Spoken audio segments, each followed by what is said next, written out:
তো ছোট্ট-মোট্ট একটা তুফান কিন্তু সবার দিকে সবার মানে হইছে। তো আমরা এদিকেও কিন্তু তুফান হইছে। তো তুফান হইলেও কিন্তু আমি উঠান-টুঠান ঝাড়ু দিয়া লাইছিলাম কালকে বিকালবেলা।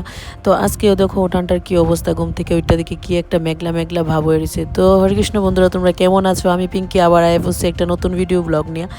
তো দেখো, প্রথমত আমি বাইরে গিয়ে একটু দেখলাম বাইরের কি সিচুয়েশন। তো বাইরের অবস্থাও খুব খারাপ। তো আমি আগে ঘরটা পরিষ্কার করতেছি, ঘরটা পরিষ্কার কইরা সুন্দর করে ঘরটা ঝাড়ু দিমু, ঝাড়ু টাড়ু দিয়া ঘর মুছুম। তো ঘরটা মুছা এরপরে আমি উঠানটা ঝাড়ু দিমু। দেখতে থাকো আমার সাথে ভিডিওটা। আর সবাই জানো আমার ঘরে দুজন আছে মেহমান। তো বড়জন তো এত নোংরা করে না ঘর, ছোটজন কিন্তু অনেক ঘর নোংরা করে। আমি ঘর মানে গুছায় রাখতেই পারি না। তো ছোট তো কিছু মানে কয়া লাভও নাই, করবই। তো কিছু তো করার নাই, ঘর তো গুছাইতে হইব। আর সকাল সকাল ঘরটা না গুছাইলেও ভালো লাগে না, কারণ সকাল সকাল কত মানুষ হয় বাড়িতে। অনেক সময় ঘরের মধ্যে ঢুকে ঘরটা যদি পরিষ্কার না থাকে ভালো লাগে না। তো আগে আমি ঘরটাই পরিষ্কার করতেছি আজকে। দেখতে থাকো আমার সাথে ভিডিওটা। ভালো লাগলে অবশ্যই কিন্তু একটা লাইক করে দিবা। তো ঘরটা মুচ্চা টুচ্চা কিন্তু আমি উঠান ঝাড়ু দিতে আয় পড়ছি। আর উঠানে এত পাতা পড়ছে মানে কি কমো, একটু ঝড় তুফান হইলেই মানে গাছের সব পাতা যেমন উঠানে পড়ে জায়গা। তো ফাইনালি আমি উঠানটা ঝাড়ু দিতেছি দেখো।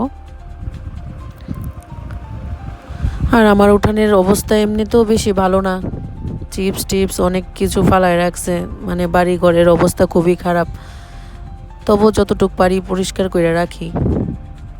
আর আমার এত সময়ও মানে হয় না যে উঠানটা ভালো করে পরিষ্কার করি। তো আজকে শনিবার আসলো, তো উঠান পরিষ্কার করতেছি।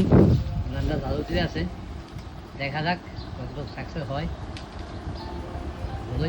এই চিপসগুলো যা আছে সরাই নিও। না পারতে হবে, না পারলে কি কালকে আমার বলবো, তো কালকে রবিবার আমার বলবো রবিবারে, তোমার বলবো বাকি দিন। তার মধ্যে তো থাকোই না, আজকে শনিবার সপ্ত আছো, করে নাও, ঠিক আছে। তো উঠান পরিষ্কার করে আমি স্নান টান করে আইসি, আর রান্না বসাইছি। তো কিছুক্ষণ পরে আইসলো আমার বড় কাকু, মানে আমার কাকা শ্বশুর। তো বইয়া একটু কথা টথা কইলাম, কাকুরে চাটা করে দিলাম। তো কিছুক্ষণ পরে দুপুরবেলা আইসলো আমার আদি বাবা আর বোনও, কারণ আদি বাবার এক্সাম শেষ হয়েছিল। আর অনেক দিন ধরে বোনও আর আদি আমরা বাড়িতে আয় না, এক্সাম শেষ হয়েছে। তো আমরা বাড়িতে আইসে বেড়াইতে, যাইবো গা বিকালবেলা, মানে আজকে একটু আমরা বাড়িতে বেড়াইতে আইসে আর কি। তো আজকে দিনটা কিন্তু খুব ভালো গেছে। আমার দনু বাবা অনেক দুষ্টামি করে দেখো, আমার ছোট বাবা আদি বাবা অনেক খেলাধুলা করছে। তো আজকের দিনটা কিন্তু বোনু আদি বাবা সবার সাথে খুব ভালো গেছে। তো আমার ভিডিওটা আমি এখানেই শেষ করতেছি। টাটা বাই বাই, ভালো থাকবো সবাই।